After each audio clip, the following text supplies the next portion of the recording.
Bill Mummy, the great Bill Mummy, played in this episode called A Good Life, or It's a Good Life, from the original Twilight Zone series. They ended up redoing that episode for the Twilight Zone movie where they upped the scariness of this little kid. And I was thinking to myself every time I watch It's a Good Life, or It's a Good Thing, or something like that, whenever I watch that episode, I think to myself, do they have Thasians up inside the cornfield? And for people who don't know who the Thasians are, let me explain to you who the Thasians are. See, because the Thasians, they exist in Star Trek to make humans just near omnipotent, but don't teach them how to use their powers correctly. So this brings me to the guy named Charlie Evans, who basically crash landed on Thasus when he was a little kid, and all of the he was basically the sole survivor. Anyway, the Thasians was like, yo man, we got this little kid, let's give him some of our telekinetic and telepathic and all these reality warping abilities so that he could basically live like us. But see, little did they know is that, see, because he's human,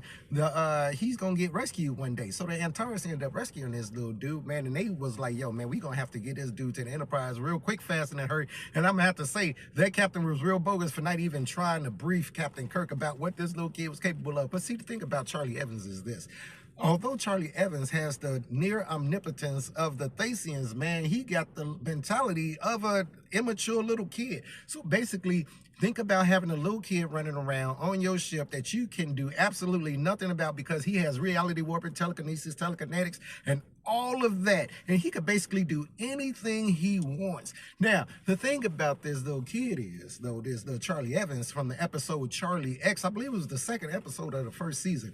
The thing about Charlie X is that he's one of the very few people that Captain Kirk was like, look, this dude, he really cannot exist with these powers in normal society. So yeah, you guys take him back. I'm giving up.